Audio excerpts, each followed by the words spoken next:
it really just speaks to, again, the capabilities of the man and the vision that we all have. Ladies and gentlemen, please welcome to the stage Mr. Chris Urmson, Aurora. Good to see you, buddy. Sure. Good to see you, too. Good morning. Thanks to Mike and Marta and the team at Velodyne for organizing this today. It's fantastic to see many from the community that we've been building over the last decade together here today, and it's even better to see the number of people that I don't recognize from outside the community as we're growing it and talking about important topics today. I'm going to talk a little bit today about how we think about safety at Aurora and how we think that can be a framework applied across the industry. So over the last 150 years, we've seen the transition from the horse and buggy through the invention of the combustion engine to the automobile, through the Industrial Revolution to the mass manufacture of automobile, through the advent of advanced safety technologies and custom features like cruise control, through back in 2007, in 2003 to 2007, the DARPA challenges that brought the first bits of artificial intelligence into vehicles and kind of kicked off the wave that we're riding now, to the point today where the recent inventions and advances in deep learning and machine learning are powering our industry and moving it forward. It's a hell of a time to be in the automotive industry and particularly in automated vehicles in that industry. A couple of years ago, with a couple of close friends, I founded Aurora, or we founded Aurora together, and the company's mission is to deliver the benefits of self-driving technology safely, quickly, and broadly. And as we thought about that mission, we were really very intentional in several of the words in there. The first was benefits, that as a company, and I think as an industry, we need to be thinking not just about the technology itself, but how it's going to be deployed into the world, how it's going to be used to do good. And then for us, we wanted to put safety first. We saw this as a really essential underpinning to actually getting the broader benefits of this technology to market. We think about getting this technology to market quickly. The statistics we all know, 40,000 people roughly in America die every year. That means that when we ultimately get to the fully safe systems that we hope for, the ultimate safety we hope for in these systems, that's 40,000 lives per year saved. And that's an opportunity we can't waste. And then finally, broadly, that we want technology that isn't just applied for one domain or for one subset of our population, but can be applied across our population and across industry applications. At Aurora, we're building technology where we start with the driver, and then we think about the ecosystem around that can support everything from moving people to moving packages and goods, both short and long distances. But what underpins all of this is a foundation around safety and the kind of the linchpin technologies that enable that. So I want to talk about the framework we use at Aurora to think about safety, and it really has 4 pillars. The first is to build a culture and practice a culture of safety, to develop the technology in a way that we think is safe and moves the ball forward without putting undue risk during the development cycle, establishing metrics that allow us to have confidence that we have crossed the bar where we can deploy the technology thoughtfully, and then working broadly with other stakeholders and with the public to educate around why the technology is meaningful and what the risks and challenges we face are. So I'll start first about this practice of instilling a culture of safety. Safety is not one of these things that you bolt on at the end of a process. It's something that you have to be thinking out throughout the process. For us at Aurora, it starts with our core values. One of those is to operate with integrity. We think about the fact we're operating a multi-ton vehicle on the road every day, and ultimately our customers are going to trust us with their lives. That means we have to be worthy of that trust, and we think that foundation of integrity is essential to this. And then around that comes the empowerment of the people we have at the company. And so the best way to visualize or understand that empowerment is the process we have around grounding our vehicles. So we test vehicles. We test them because it's not done yet, and that means that they don't work all of the time, and something comes up. And so we want to ensure that anyone at the company feels empowered, that they could say, I saw something that's not quite right, let's bring everything back, shut it down, and understand how we can do better. A really concrete example for this that we saw, which I was very proud of, was one day our operators were out testing a vehicle, and it came to an intersection, and normally in our UI, there's a little icon that shows up that says the vehicle's stopping. The vehicle itself stopped nicely for the traffic light it was supposed to, but the little icon never showed up. And then the vehicle went forward, drove down the next block, stopped perfectly well for the next traffic light, but once again, the little icon didn't show up. And it's at that moment our vehicle operator said, hey, this isn't right. There's supposed to be a little icon there. Maybe something weird is going on. And so they called a grounding in that moment. And we brought it back, and sure enough, there was a little bug in our UI code, and all the underlying technology was operating properly. But we were able to confirm that, dig in, make sure that we didn't have a bigger issue existing, and then put the vehicles back on the road without putting anyone at undue risk. When we think about developing the technology, it is how do we do this in a way that doesn't put the public at undue risk while getting the benefits of this technology on the road? For us, that means a heavy reliance on simulation. So later this year, we're all going to be enjoyed by the media frenzy around the California DMV disengagement report. And one of the things you'll see from Aurora is that our autonomy miles this year are going to be really quite small. Which is entertaining. I'm sure there'll be a lot made of it in the press. But the reason why is we put an incredible emphasis on building simulation tools that allow us to get the benefit of it and then verify that the technology works the way we expect it to on the road. And so what you're looking at here, for example, is a simulation, one of the hundreds of simulations we've built around making left turns across traffic, the dreaded unprotected left turn, if you will. And so this is one of the simulations. Our engineering team was able to work against this offline simulation and the family of simulations like it, get to the point where we had confidence that it would work, and then we were able to put it in practice on the road. And so this is an example of a real-world situation that's actually quite complicated. So sped up a little bit. But if you watch as the vehicle comes to the intersection, first someone runs across the crosswalk late in the light cycle, so we delay for that. Then there's a big gap in the oncoming traffic where it'd be really appealing to make the left turn, but a pedestrian has actually stepped into the crosswalk and is making that crossing. So the vehicle holds short, waits for the pedestrian to cross, waits for the oncoming traffic to cross, and then makes the left turn safely in this type of scenario. And obviously, we have other examples of this, but the key takeaway here is the process of developing offline against simulation allows us to much more efficiently use on-road testing and thus be incrementally safer. The other part of it is that when we take that step from moving from offline to online, we don't just throw it in the car and hope. We actually have some tremendous vehicle operators on our team.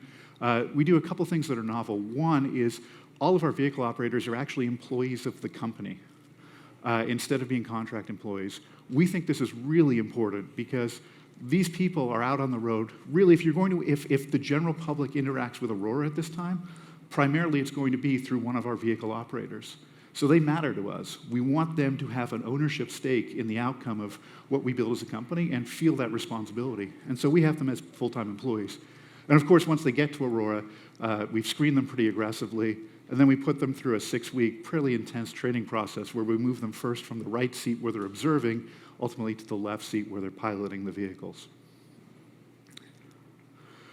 The next I think the biggest question we are facing as an industry is around what is good enough. When we say we want to get to better than human quality, what does that mean? And so at Aurora, we've been putting a bunch of effort into analyzing the available public data sources and digging into those.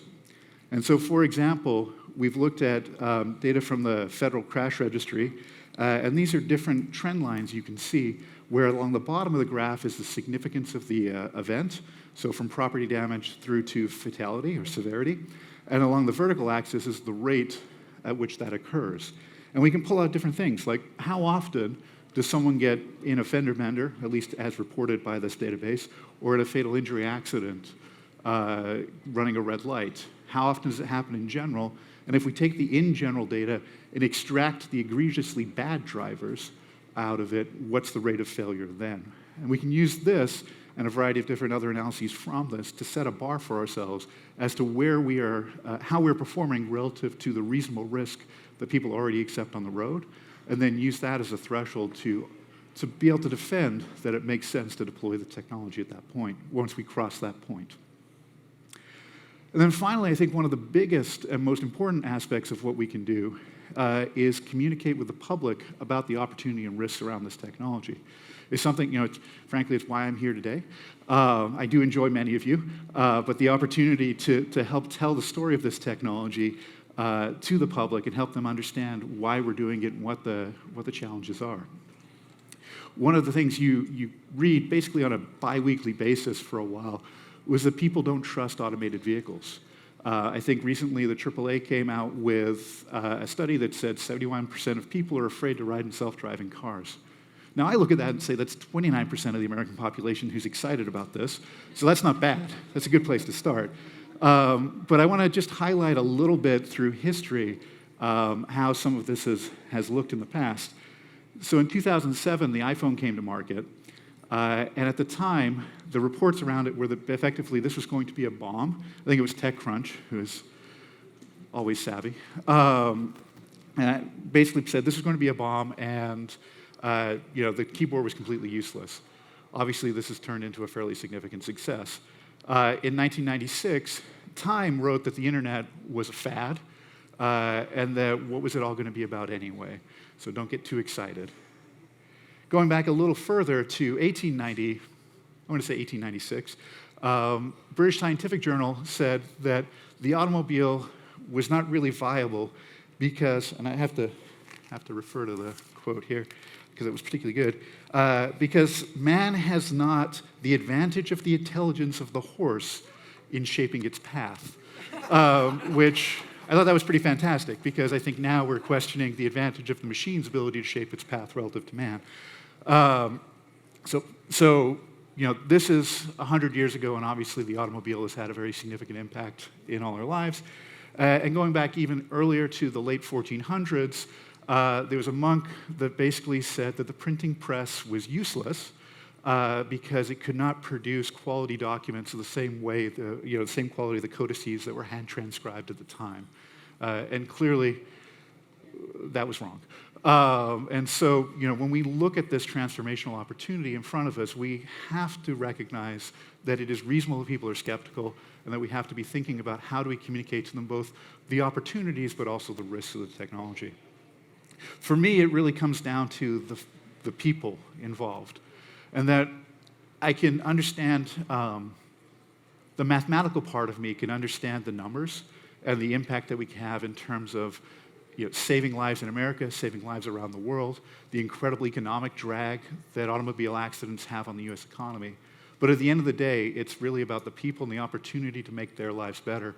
When I worked with Google, for several years, we worked with Steve Mann. It turns out he's blind. And for him, getting around is incredibly difficult. He has to piece together different parts of public transit or has to lean on friends to get where he needs to go in life. I get to see firsthand, even in very limited ways, the impact that automated vehicles could have on his life in giving him back the freedom that we all take for granted. And so I think that's a profoundly important aspect of the work we're doing and is enabled by delivering technology in a safe and thoughtful way. So in summary, I think there are these 4 pillars that we should be thinking about as an industry and addressing as we work with our stakeholder friends in the public sector. Making sure that we as an industry take responsibility for our actions and have a culture around safety, that we're thoughtful in how we develop the technology, that we have an application for it that will add value to the community, and that we take the time to not rush it forward to market unreasonably, that we have metrics in place that allow us to evaluate the quality and that we can communicate those effectively, and then ultimately that we work with the public around telling the story of this technology. For me, one of the things that I think is really exciting is that people are not going to buy or utilize AV technology, automated vehicle technology, self-driving cars, because they're safe. They're going to use self-driving vehicles because it's a better experience to get home at the end of the day rather than fighting the 101, sitting back and having a nap or reading a book. They're going to use automated vehicles in cities to provide public transit because it can provide broader access to mobility at a lower price point than the services we offer today. It's going to be used in logistics and long-haul trucking because we have a shortage of labor in that space, and we have this increased cost of moving goods around through the country. But as a society, what we will ultimately get is a benefit in safety because these vehicles will be ever vigilant, and they will always be driving kind of at their peak. And I think that is the opportunity in front of us. So I really appreciate the opportunity to speak to you today. I look forward to the rest of the agenda today, and thank you very much. Thank you. Thanks a lot, Chris. Real quick, and I meant it as a compliment because I thought it was a bold statement. Your son, did he get a license? No, he did not. What are you going to make him hold out till he's like? Yeah, that was it. No, my son turned 16 middle of September. For those of you who aren't aware, about 5 years ago I said, our aspiration was that within 5 years, he wouldn't have to get a driver's license, or when he turned 16, he wouldn't have to get a driver's license. Now, I don't feel too bad about this because I think if he lived in a particular neighborhood in Phoenix, and he was one of the very select few, at least some of the time he might be able to get a ride in a self-driving car. Yeah. So it's really on us for not living in the right place. Well, and again, a statement of how quickly it was, and again, you had every right to talk about that with your DARPA background and everything like that. You saw the trajectory that we were on, and then and congratulations on starting the new company. So it'll be interesting to see how that folds into all of this. So thank you very much. Good to see you, Chris. Thanks, Charlie. Thank you. Thank you.